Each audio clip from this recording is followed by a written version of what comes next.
te chantons et nous te rendons grâce, car malgré nos peines et nos fautes, au milieu de nos peines et de nos fautes, nous avons su que tu es un Dieu que l'on ne peut qu'admirer, chanter et aimer en Jésus-Christ. Pour le monde si beau mais si fragile, pour la vie si belle mais si menacée, pour cet immense univers où s'épanouira ton royaume, nous te louons. Pour ce jour qui nous redit la résurrection, pour ton Église qui nous rassemble, nous te louons. Pour ton évangile, pour notre baptême, pour ta volonté de te servir de nous, et pour la promesse de ton éternité, nous te louons. Et parce que nous pouvons t'aimer et nous aimer sur la terre au nom de l'amour du Christ, en paix et avec joie, Seigneur, nous te louons. Amen.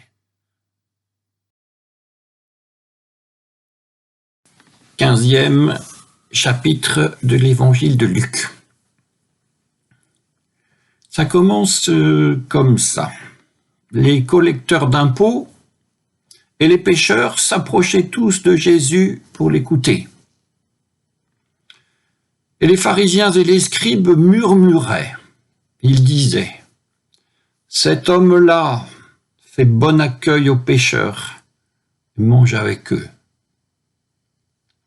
Alors Jésus leur dit cette parabole. Il ne va pas en dire qu'une, je reprends la parole, je laisse le texte, il ne va pas en dire qu'une de parabole, il va raconter l'histoire d'une brebis sur 100 qui était perdue une, restait 99 autres. Et il va raconter une autre histoire, l'histoire de 10, une pièce sur 10 est perdue. Elle va être recherchée, comme la brebis aura été recherchée d'une manière totale et peut-être un peu absurde. Et puis, il finit par raconter dans la série Petites histoires ou paraboles, Jésus dit encore : un homme avait 2 fils. Le plus jeune dit à son père : « Père, donne-moi la part de bien qui doit me revenir. » Et le père leur partagea son avoir. Peu de jours après, le plus jeune fils, ayant tout vendu, partit pour un pays lointain et il y dilapida son bien dans une vie de désordre.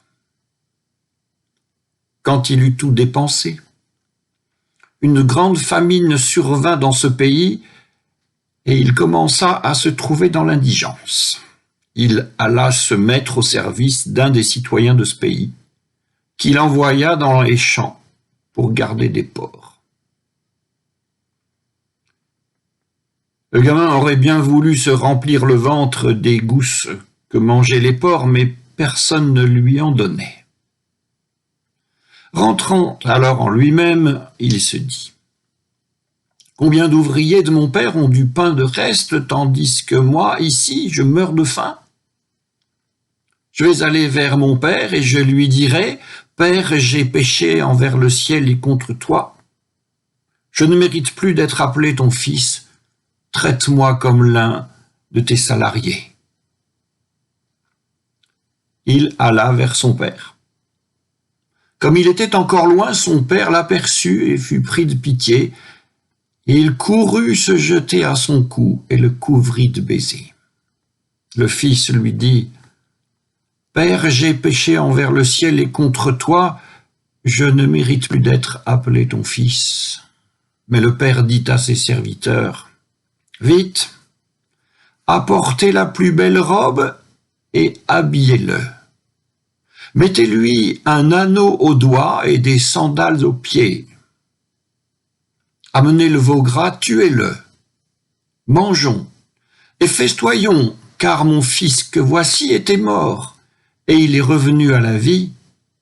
Il était perdu et il est retrouvé. » Et ils se mirent à festoyer. Son fils aîné était au champ. Et quand à son retour il approcha de la maison, il entendit de la musique et des danses. Appelant l'un des serviteurs, il lui demanda ce que c'était. Et celui-ci dit « C'est ton frère qui est arrivé et ton père a tué le veau gras parce qu'il l'a vu revenir en bonne santé. »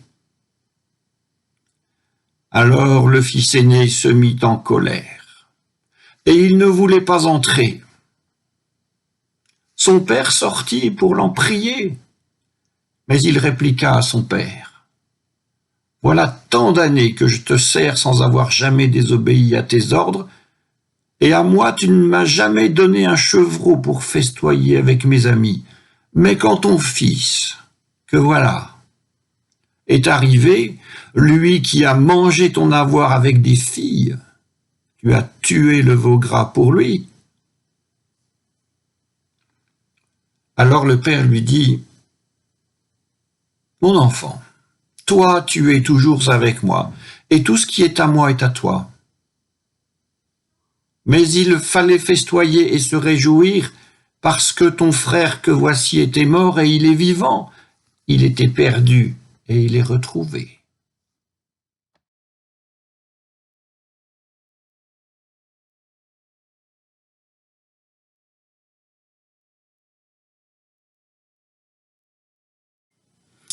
De l'évangile de Luc, 15e chapitre, nous avons lu les 3 premiers versets, puis cette longue et célébrissime histoire dans laquelle apparaissent en quelques tranches de vie un père et ses 2 fils. Ceux qui préparent nos lectures bibliques du dimanche ont laissé de côté l'histoire d'un berger auquel manquait l'une de ses 100 brebis, qui laissa derrière lui tout son troupeau et s'en alla en quête de celle qui manquait. Ils ont laissé aussi de côté l'histoire de cette femme qui avait perdu l'une de ses 10 pièces d'argent et qui remua toute sa maison pour la retrouver. Perdre, retrouver, cela pourrait être le sens de ce chapitre s'agissant des gens comme des choses. On perd, on cherche, on retrouve. Mais que signifie à ce propos de retrouver, que signifie le « re » lorsqu'il est dit qu'on retrouve une pièce ou une brebis? Retrouver, pourrait-on penser, c'est trouver de nouveau. Le de retrouver pouvant signifier que la pièce perdue et l'animal perdu sont, une fois retrouvés, identiques à eux-mêmes. Ils n'ont vécu aucune histoire ni aucun drame. Mais par contre, ils ont manqué à quelqu'un. Retrouver porte aussi ce sens. Manquer à quelqu'un et quelqu'un est en quête. Tout cela qu'on vient de dire d'une brebis et d'une pièce d'argent, s'applique-t-il à un être humain ou à un fils? Un fils en général, ou ce fils, le cadet, celui de la parabole? Ce fils cadet, est-il identique au commencement et à la fin de la petite histoire que nous avons lue? Eh bien, avant de méditer plus avant le texte dans sa langue d'origine, nous pouvons nous demander si ce qu'a vécu le fils cadet pendant son escapade est de nature à l'avoir transformé ou pas. Revient-il tel qu'il est parti ou pas? Mener une vie totalement dissolue, c'est-à-dire rien à sauver là-dedans, et tomber dans la misère noire pire que les porcs, cela vous laisse-t-il indemne? Alors, bien entendu, nous allons répondre que cela ne vous laisse pas indemne, que cela vous bouleverse, plus que sans dessus-dessous. c'est du désordre intégral, c'est du chaos. Et donc le verbe retrouver, trouver de nouveau, qui suppose une sorte de continuité, n'est peut-être pas le plus adapté à notre propos. Il l'est d'autant moins qu'il ne figure pas dans le texte dans sa langue d'origine. Qu'il s'agisse de la brebis, de la pièce d'argent ou du fils, ils ne sont pas retrouvés. Mais juste trouvés. Trouvés comme si c'était la première fois. Trouvés comme s'ils étaient de parfaits inconnus. Mais alors, qu'étaient-ils avant cette nouvelle première trouvaille? Et puis, que sont-ils après? Alors, d'une brebis, l'on n'imaginera pas qu'elle puisse être autre chose qu'une brebis. Les bergers ont peut-être leur favorite dans le troupeau, mais le berger dont nous parlons a 100 brebis et une manque. Manquer ainsi, et si simplement, ne constitue pas une caractéristique ni une caractérisation particulière. Cette brebis est avant les événements une brebis absolument quelconque. Quant à la pièce d'argent, elle est aussi une parmi 10, sans caractéristique particulière et totalement anonyme. Mais à partir du moment où la perte est constatée et où la quête est décidée et commence, la pièce et la brebis acquièrent le statut particulier de ce pourquoi l'on se mobilise d'une manière spéciale, d'une manière personnalisée. Cette brebis-là et cette pièce-là garderont-elles cette spécificité une fois retrouvée? Non. Dans la parabole, non. La brebis est retrouvée, la pièce est retrouvée, et il s'ensuit une petite réjouissance, et la réflexion s'arrête là. La brebis dans l'enclos et la pièce dans la tirelire. Et que reste-t-il? Eh bien, le reste de ces deux petites histoires est la méditation que nous avons pu faire sur la différence entre retrouver et trouver. Méditation sur le destin d'une pièce et d'une brebis, destin qui fait que l'une, comme l'autre, peut être perdue, cherchée, trouvée, et cette trouvaille étant objet d'une joie partagée. Ceci pour la pièce et la brebis. Mais qu'en est-il de l'espèce humaine? Qu'en est-il de cet homme qui avait 2 fils et qui partagea son bien entre ses 2 fils sur la demande du cadet? Possibilité juridique sans doute, de partager la fortune avant la mort du père, et nous pouvons bien l'entendre. Le cadet s'en va avec une sorte de soult, l'aîné héritant de tout le foncier et de tout le bétail. C'est intéressant, mais pas tellement important. Il y a une sorte d'espace juridique entre le père et le fils cadet, et cet espace est aussi un espace symbolique. Il permet au fils de revendiquer une indépendance et de vivre cette indépendance. Bien entendu, le lecteur est comme souvent plus malin que tout le monde parce qu'il sait déjà comment ça va mal tourner. Mais en fait, personne ne le sait. Ni le père, ni le fils. Et chaque lecteur voit que la relation du père et du fils est telle que le fils peut faire le projet de partir, réclamer et recevoir ce qui lui revient et partir effectivement. Et quel qu'ait été ensuite le destin de l'enfant, cette possibilité de partir doit être mise au crédit du Père. Et c'est ainsi que le fils cadet partit. Et il mena au loin une vie dont il est dit qu'il n'y a rien à en sauver, une vie de perdition où tout s'y perd, une vie dissolue, tout est dissous. Et la suite et la fin de cette vie, la déchéance, nous sont connus. Ce que nous découvrons, en plus de cela qui est connu, ce que nous découvrons aussi, c'est que le fils cadet peut délibérer sur son sort et sur sa propre personne. Il peut envisager et mettre en œuvre un trajet vers son père. Ici, nous hésitons à appeler retour ce trajet. Notre hésitation vient de ce « re » dont nous avons déjà parlé.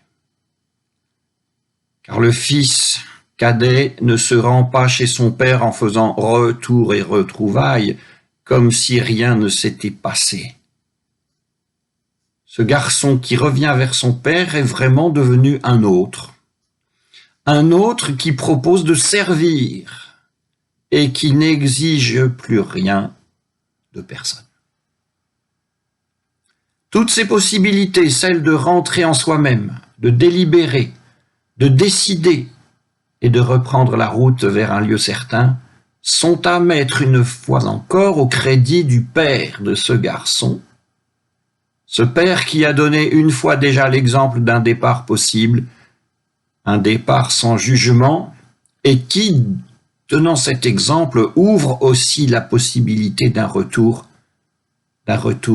délibéré et d'un retour sans jugement. Et voilà que le fils cadet revient et que, contre toute attente, il reçoit de la part de son père le meilleur accueil possible. Le fils perdu et trouvé, non pas retrouvé. Et lorsque le fils aîné viendra récriminer au sujet de cet accueil et de cette fête, le père lui dira ceci: « Il fallait festoyer et se réjouir parce que ton frère que voici était mort et il est vivant. Il était perdu et il est trouvé. » Une véritable trouvaille en fait, avec sa part essentielle d'inattendu. C'est son fils, bien sûr, ce revenant, ce venant, celui qui vient. C'est son fils, mais habité par des raisons et des sentiments nouveaux, habité par un nouveau rapport à la vie, c'est-à-dire capable de recevoir une invitation paternelle comme juste une invitation désintéressée et généreuse et pleine de grâce. Heureuse fin, ou comme nous l'avons dit déjà, heureux commencement. Mais qu'en est-il du fils aîné? Avant de le dire, repérons que les trois histoires que nous commentons, les brebis, la pièce et le garçon, se finissent chacune par une fête à laquelle s'associent toutes sortes de proches et de voisins. Trouvailles inattendues, dirons-nous, fête inattendue. Et qui dit fête inattendue dit évidemment invitation surprise, invitation hors emploi du temps régulier, et donc dérangement. Un dérangement accepté semble-t-il par tous. Pour tous donc existe de l'espace et du temps pour partager le bonheur d'autrui, pour tous, sauf pour le fils aîné. Et pourquoi donc cette rebuffade? Question de droit d'aînesse, question d'une conscience de soi un peu trop dilatée, ou encore question de se croire soi-même dans son bon droit, et donc que les autres vous doivent et que vous ne leur devez rien. Allons-nous condamner le fils aîné? Une fois encore, nous pouvons méditer ce que lui dit son père. Mon enfant, toi, tu es toujours avec moi et tout ce qui est à moi est à toi. Et il fallait être heureux et être en joie parce que ton frère que voici était mort et il est vivant, il était perdu et il est trouvé. Fin de cette petite histoire qui laisse alors au fils aîné et au lecteur aussi l'espace et le temps de la méditation. Que Dieu inspire cette méditation.